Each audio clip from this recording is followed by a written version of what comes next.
cette décision, moi j'ai été interpellé par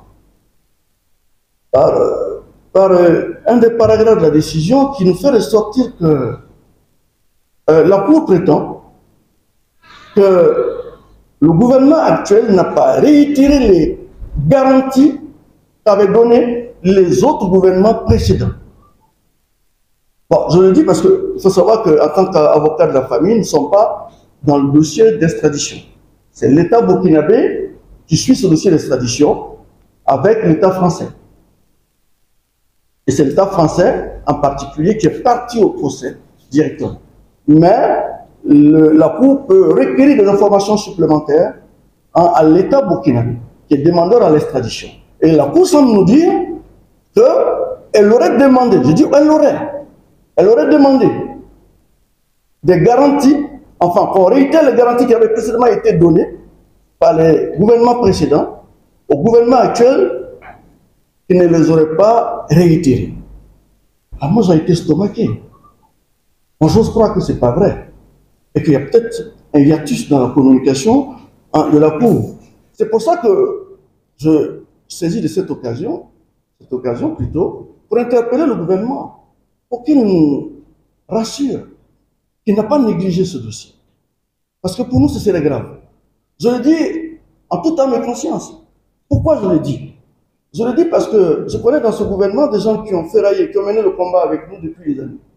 Je pense que la plupart d'entre eux, d'ailleurs, sont des combattants de la liberté. J'ose l'espérer. Enfin, ils l'ont été en tout cas avec nous pendant longtemps.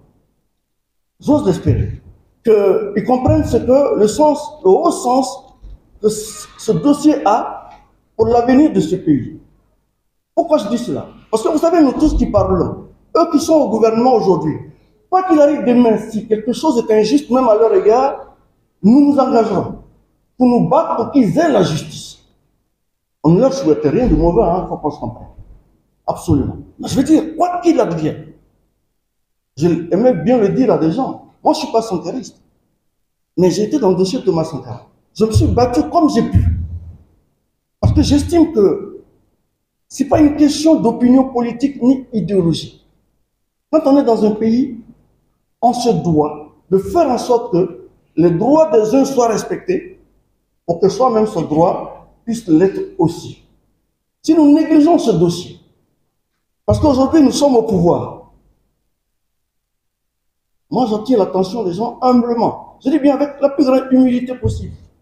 Parce que je sais qu'aujourd'hui on a un contexte très émotionnel, qui est très partisan, où la critique est devenue quelque chose de, on va dire, d'insultant. Même interpeller est devenu insultant. Mais j'ose croire qu'on me comprendra. Si nous négligeons ce dossier, nous nous mettons tous en péril. Nous mettons tous en péril le peu de liberté individuelle et collective que nous avons conquise depuis de longues années, au péril du sang de certains d'entre nous. Et demain ne sera jamais meilleur dans ce contexte.